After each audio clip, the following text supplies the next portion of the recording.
Bab 2717 sampai bab 2720. Dilihat dari penampilan pria ini, dia adalah pria asal negara Jepang.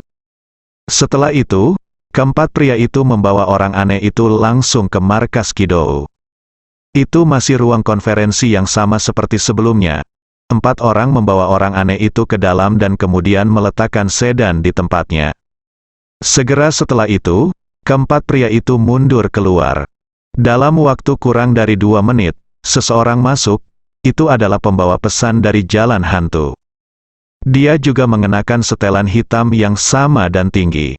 Messenger sama juga memiliki status yang sangat tinggi di jalan hantu, dan dia secara langsung menyampaikan perintah dari atasan. 13 Taibao sebelumnya termasuk orang buta dan harimau semuanya sangat hormat ketika mereka melihat utusan Tuhan. Namun, pembawa pesan itu menunjukkan rasa kagum terhadap pria tanpa anggota badan ini dan membungkuk hormat. Tuan Sean, pria tanpa lengan dan kaki ini tidak lain adalah Sean, salah satu dari 8 setan jalan hantu. Setelah beberapa detik, Sean perlahan membuka matanya, lalu bertanya dengan suara dingin, "Apa yang terjadi?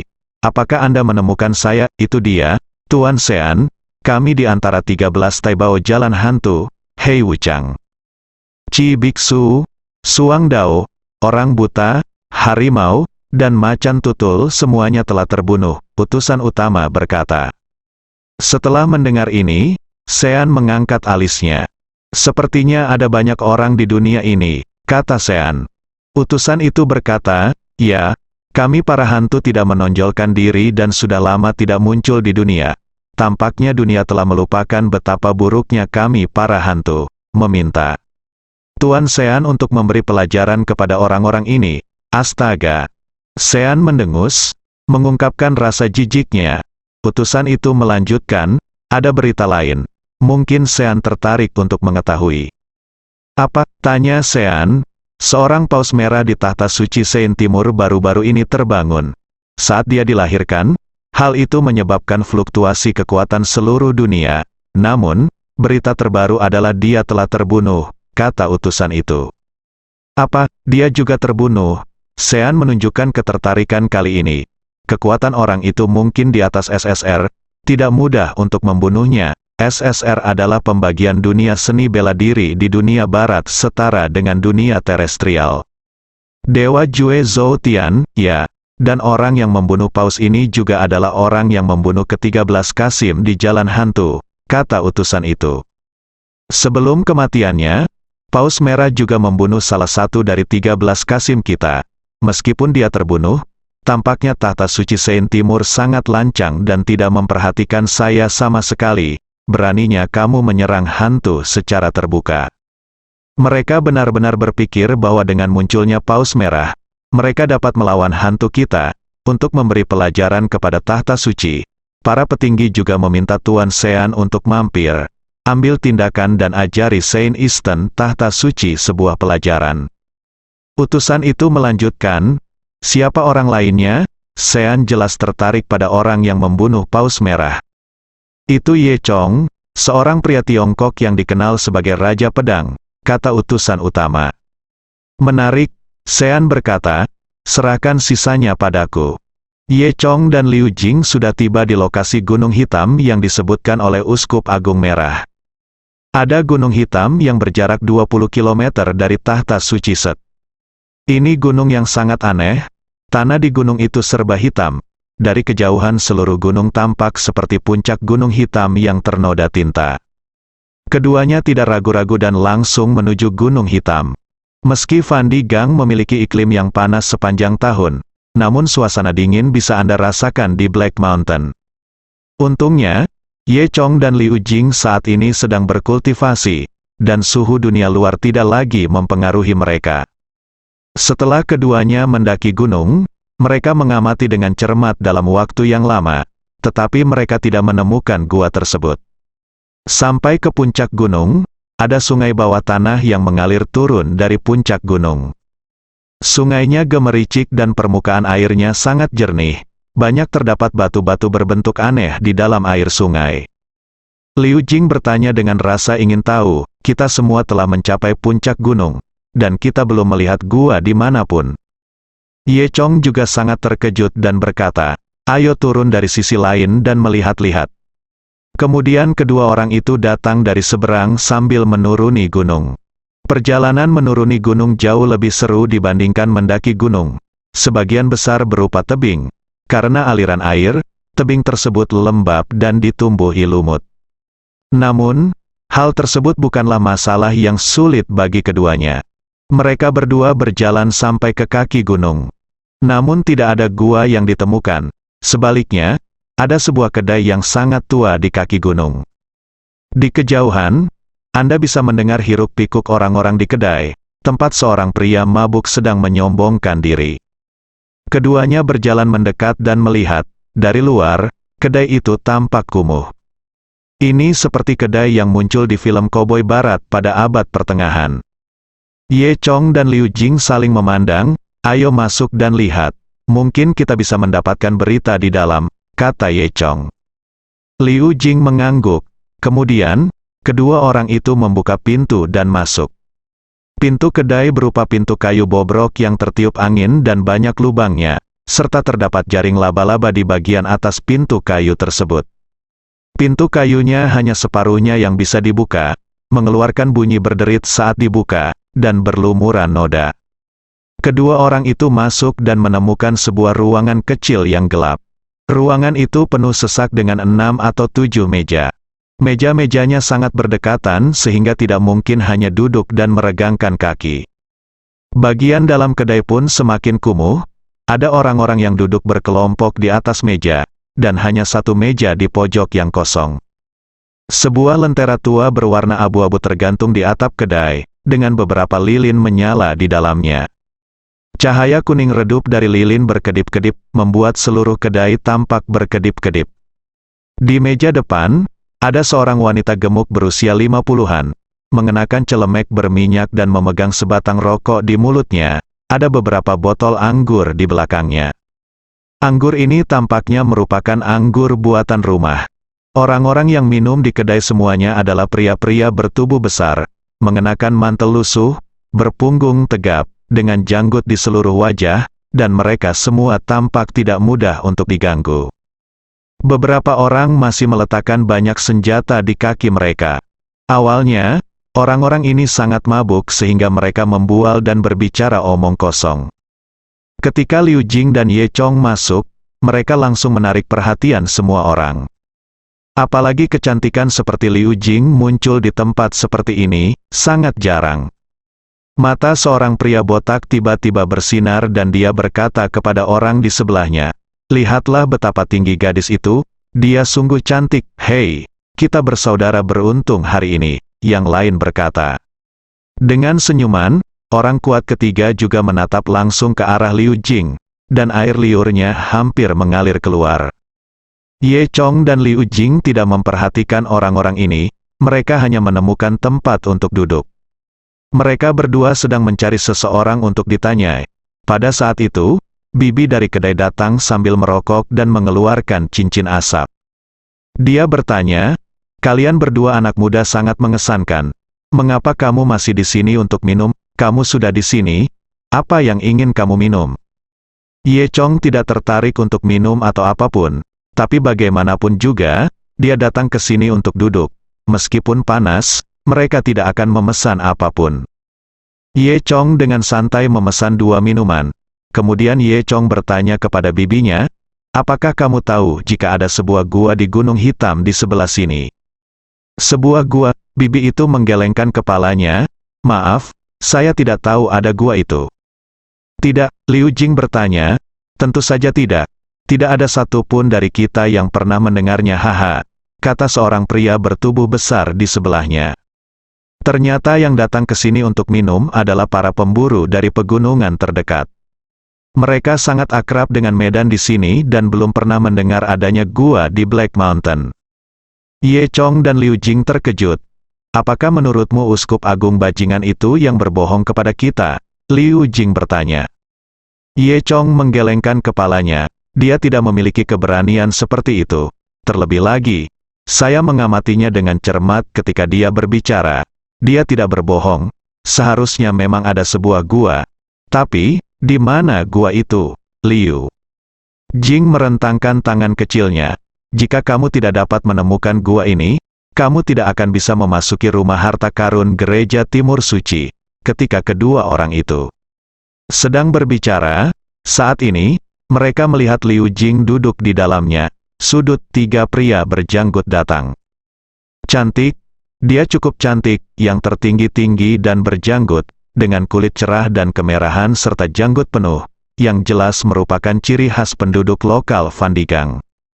Dia berkata dalam bahasa Brahma, Ye Chong dan Liu Jing sekarang bisa memahami bahasa Fandigang.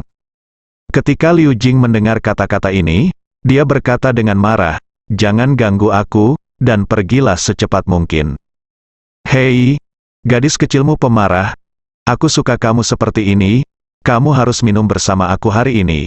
Minumlah, kalau tidak aku tidak akan pergi." Dengan mengatakan itu, pria berjanggut setengah mabuk itu hendak duduk. Pada saat ini, Ye Chong berkata, "Jika kamu tidak ingin mati, keluar dari sini." Sikap pria berjanggut terhadap anak laki-laki dan perempuan tidak sama. Melihat Ye Chong berani berbicara dengannya seperti ini, dia tiba-tiba mengeluarkan pisau berburu yang terang dari pinggangnya.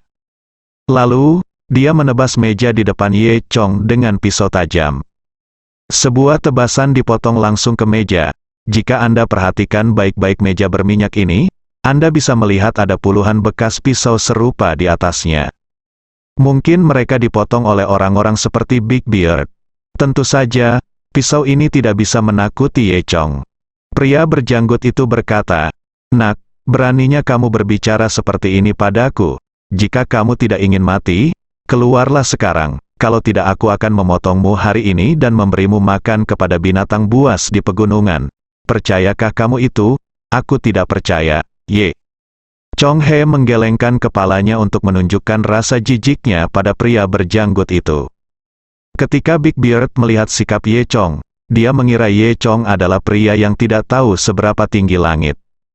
Dia terkekeh, lalu melambaikan tangannya, memberi isyarat kepada dua orang di sekitarnya dan berkata, pukul dia sampai mati. Jangan biarkan anak ini tahu betapa kuatnya dia." Setelah mendengar apa yang dikatakan pria berjanggut besar itu, si dua pria besar di belakangnya berkata. Dia segera bergegas maju. Kedua pria itu mengeluarkan pisau berburu mereka dan bersiap untuk menebas Ye Chong tanpa ampun. Ye Chong mengerutkan kening. Dapat dikatakan bahwa mereka adalah orang asing satu sama lain. Setiap kali mereka bergerak, itu adalah langkah yang mematikan. Ini hanya menganggap enteng nyawa manusia dan membunuh orang yang tidak bersalah tanpa pandang bulu. Ye Chong selalu tanpa ampun saat menghadapi orang-orang seperti itu. "Pukul aku sampai kamu bahkan tidak mengenalinya," pria berjanggut itu masih berteriak. Dan kemudian, sebelum mereka berdua mendekati Ye Chong, mereka hanya mendengar dua jentikan dan suara dua mulut besar. Kemudian, kedua orang ini langsung terlempar. Kedua orang itu terbang keluar, bertabrakan satu sama lain, menghancurkan meja di belakang mereka, dan jatuh ke tanah sambil berteriak. Salah satu dari mereka bahkan mulutnya berbusa dan pingsan. Melihat pemandangan ini, semua orang tercengang. Pria berjanggut itu melihatnya, menyipitkan matanya, dan menegangkan ototnya. "Oke, ternyata itu kungfu timur yang misterius. Oke. Coba saya lihat betapa kuatnya Anda hari ini." Pria berjanggut ini mungkin terbiasa berurusan dengan binatang buas dan binatang buas dia sepenuhnya tidak tahu bagaimana untuk maju atau mundur. Setelah dia melihat Ye Chong menjatuhkan dua anak buahnya, dia tidak takut sama sekali. Pria berjanggut itu mengambil pisau berburu di tangannya dan menebaskannya ke arah Ye Chong. Dan Ye Chong terbang dengan tendangan dan menendang pria berjanggut itu pergi. Lelaki berjanggut itu menabrak kompor di dinding kedai. Untungnya kompornya tidak terbakar, namun masih menimbulkan abu dalam jumlah besar. Pria berjanggut itu bergerak dua kali di dalam kompor, lalu jatuh ke tanah tak bergerak. Tampaknya sering terjadi perkelahian di kedai, dan pemandangan seperti ini bukanlah hal yang aneh bagi semua orang. Namun, mereka semua dikejutkan oleh kungfu timur misterius milik Ye Chong. Pemiliknya memandang pria berjanggut itu dan merasa lega saat melihat pria itu belum mati. Karena aturan kedai, siapapun yang kalah harus membayar kompensasi. Tentu saja, Big Beard harus mengganti kerugian di sini, dia tidak bisa mati. Ketika Ye Chong dan Liu Jing melihat ini, mereka tidak dapat menemukan informasi apapun, dan mereka hendak pergi. Saat ini, dua orang tiba-tiba muncul. Salah satunya terlihat sangat tinggi dan lurus, dan yang lainnya kering dan kurus, tampak seperti monyet kurus. Keduanya sama-sama dari Van Di Steel. Halo kalian berdua, sapa monyet kurus. Liu Jing berpikir bahwa kedua orang ini ada di sini untuk menimbulkan masalah, dan berkata dengan dingin, apakah kamu tidak melihat apa yang terjadi pada orang itu sekarang? Pada saat ini, manusia monyet kurus itu tersenyum dan berkata, kalian berdua salah paham, kami bukan orang jahat, nama saya Delevine, ini saudara lelaki saya, Darius, dan kami berdua juga pemburu di gunung ini.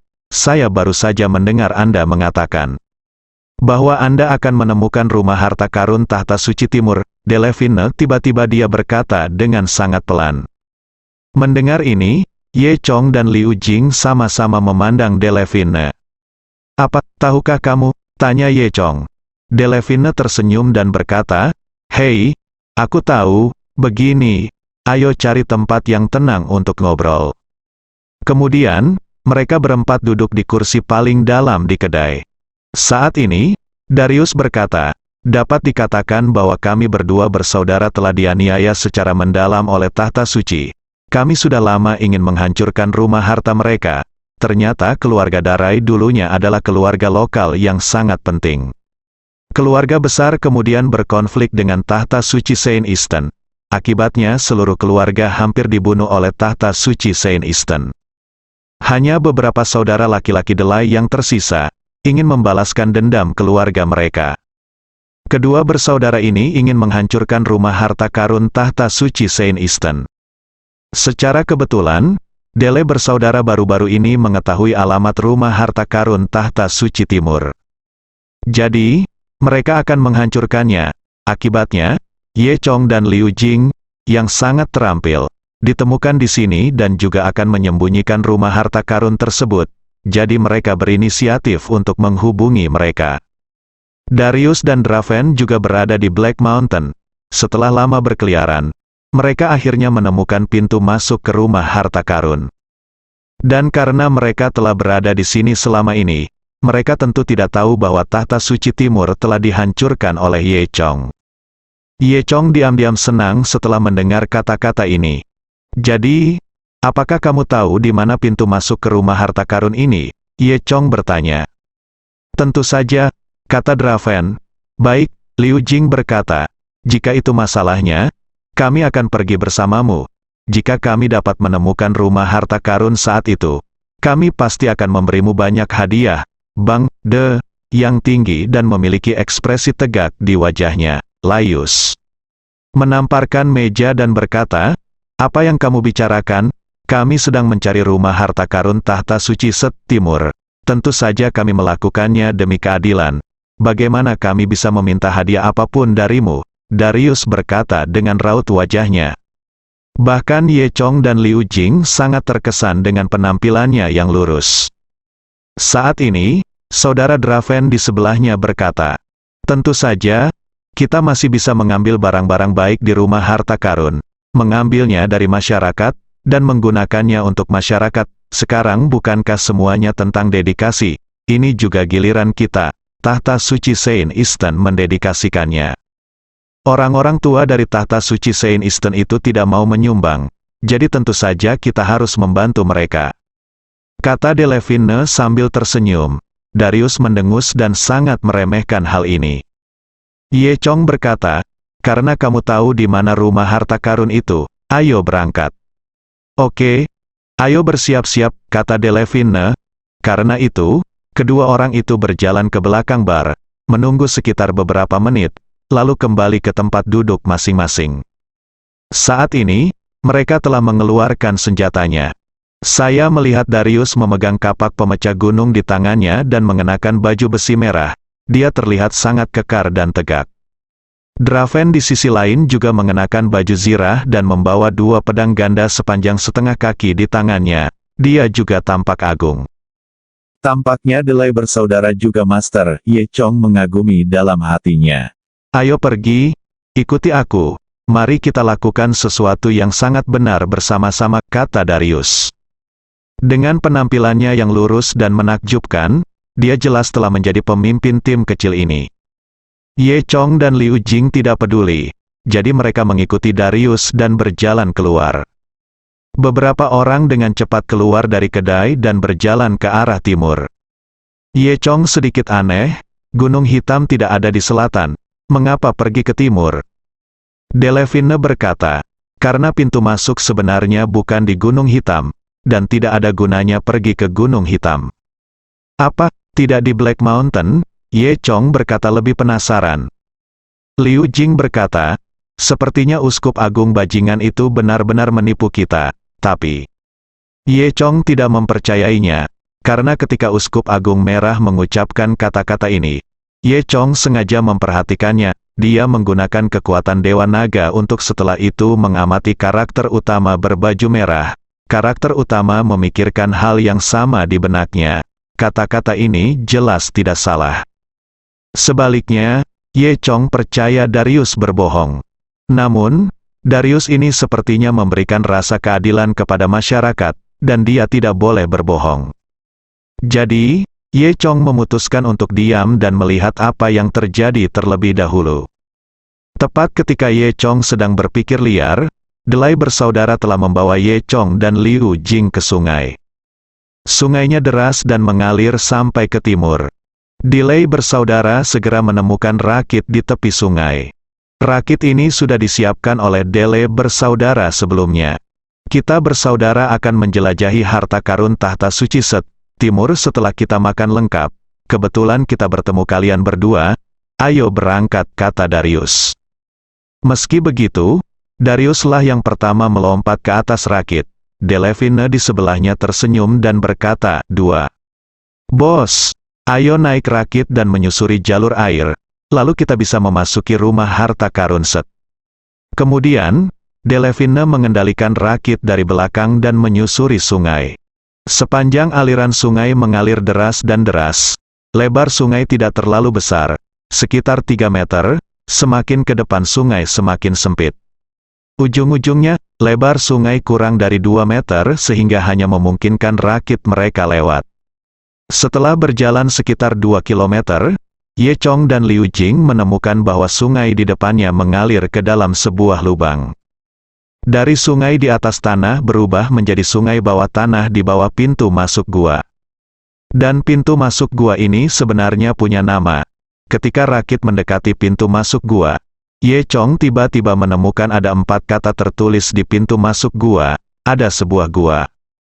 Nama gua ini disebut, ada gua. Melihat ini, Ye Chong tiba-tiba menyadari bahwa ini adalah gua yang dikatakan oleh Uskup Agung Merah.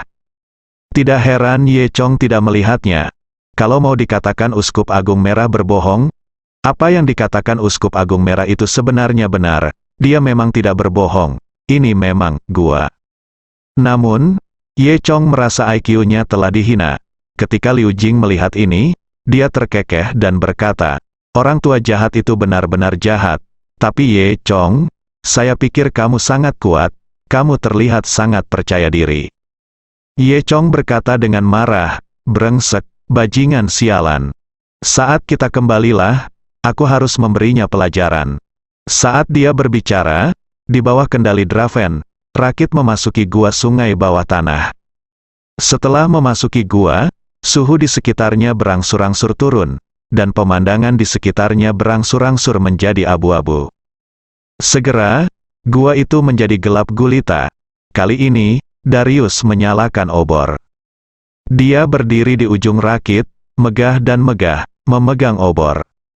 Dia berkata kepada semua orang, semuanya, mulai sekarang, kita akan memasuki ruang lingkup rumah harta tahta suci Saint Is. Ada banyak institusi di sini, terutama kalian berdua.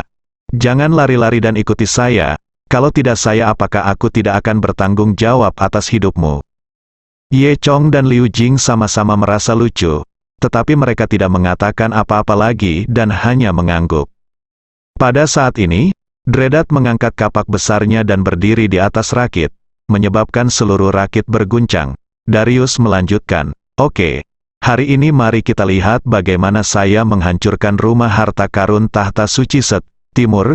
Setelah mengatakan itu, Draven bertepuk tangan ke belakang dan berteriak, "Oke, kata yang bagus. Saudara-saudara sungguh pahlawan." Melihat suasananya telah mencapai titik ini, Ye Chong dan Liu Jing juga bertepuk tangan. Sebelum semua orang bisa bertepuk tangan, sebuah pisau terbang besar tiba-tiba ditembakkan dari dinding gua. Darius berpose, berdiri di depan dan tidak bisa mengelak, dan dipotong menjadi dua oleh pisau terbang. Pisau terbang itu melewati Darius tanpa melambat dan langsung menuju ke arah Ye Chong dan Liu Jing. Baru saat itulah Ye Chong bereaksi. Ketika pisau terbang itu tiba di depannya, dia meninjunya, menghancurkan pisau terbang itu menjadi beberapa bagian dan jatuh ke dalam air. Di saat yang sama, separuh tubuh Darius terjatuh ke dalam air, kapaknya bergetar beberapa kali dan jatuh ke dalam air dengan bunyi celepuk. Di rakit ini, hanya kedua kakinya yang diayunkan beberapa kali, mula-mula berlutut di atas kepala rakit, lalu meluncur ke dalam air. Darius, yang tadi begitu agung, mati seperti ini. Ye Chong dan Liu Jing tidak bereaksi pada saat itu, dan sekarang sudah terlambat. Ketiga orang di rakit itu tercengang. Darius sungguh menyedihkan. Ye Chong awalnya mengira Darius memiliki beberapa kemampuan dan dia harus mampu menahan pisau terbang. Tapi aku tidak menyangka Darius akan seburuk itu.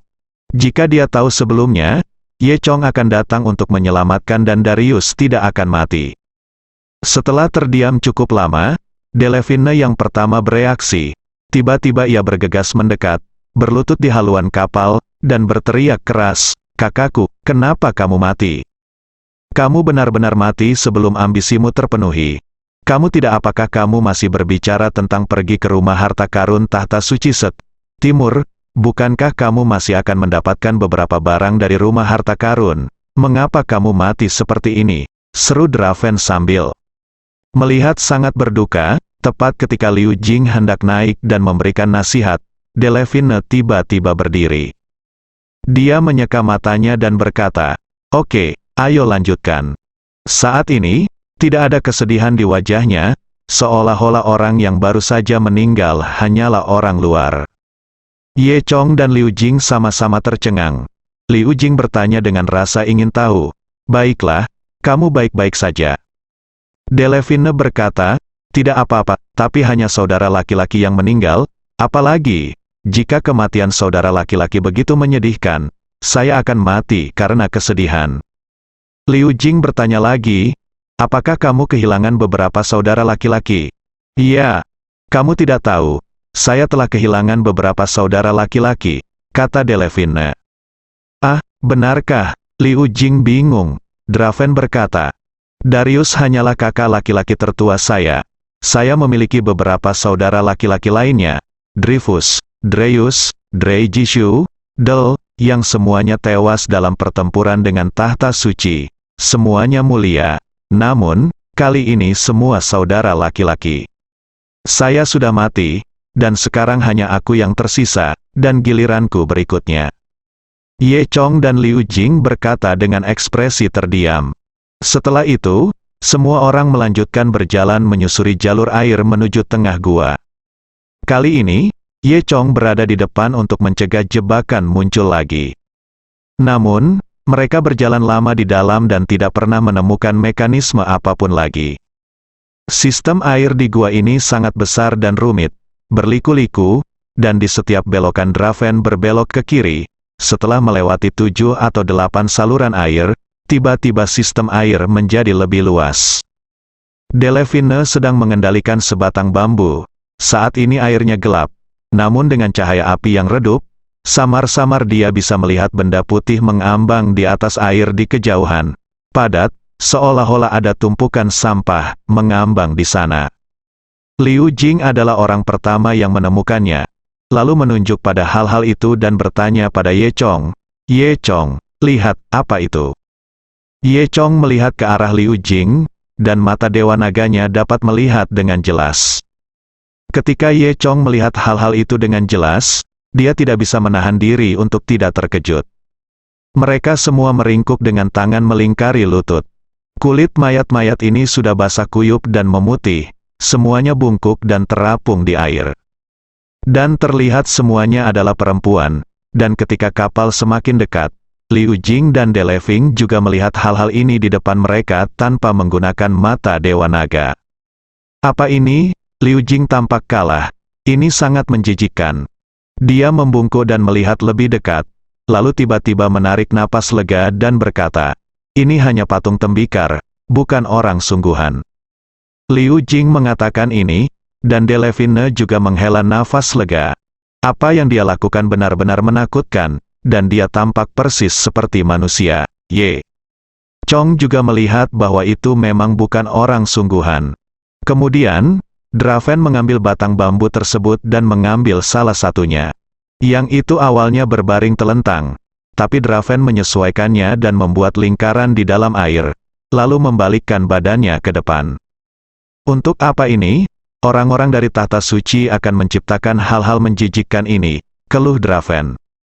Tanpa diduga, model humanoid ini sangat rapuh. Draven tidak menyentuhnya dengan banyak tenaga sebelum retak.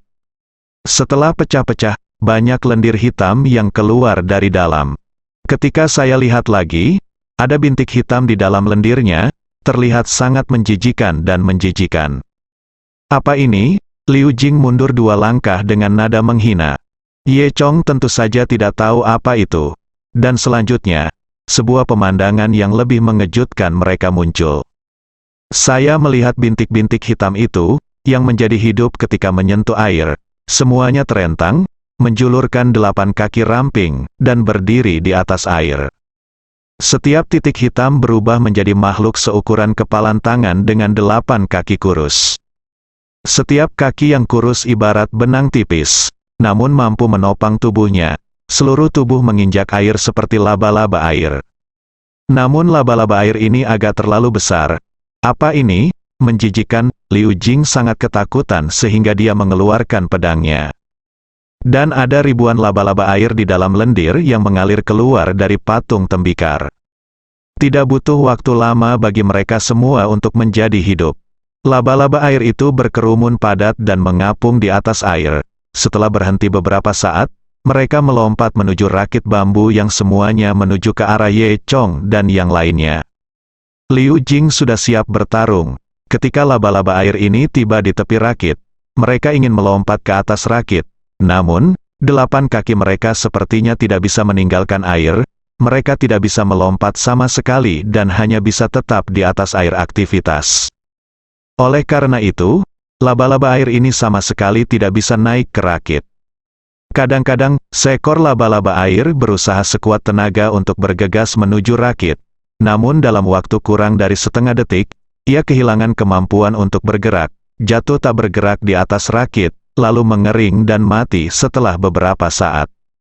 Deleving berkata, lihat hal-hal ini, mereka tidak bisa hidup tanpa permukaan air, ayo cepat. Saat dia mengatakan itu, Deleving menopang tiang bambu dan terus bergerak menuju kedalaman sungai. Akibatnya, saya tidak sengaja menemukan 2 model lagi.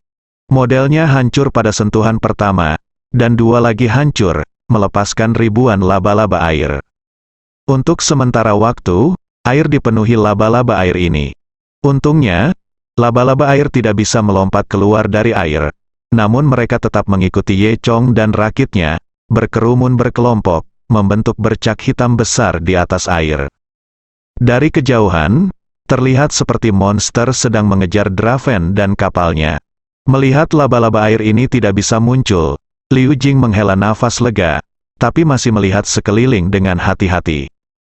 Deleving tersenyum dan berkata, sepertinya tidak perlu takut, ini adalah hal-hal yang tidak berguna. Ye Chong tidak berpikir begitu. Ayo cepat pergi. Aku selalu punya firasat buruk. Oke, tidak masalah, kata Draven. Saat dia berbicara, dia mengayunkan tiang bambu dengan cepat. Rakit itu bergerak cepat menuju kedalaman gua. Laba-laba air mengejar mereka dari dekat bersambung.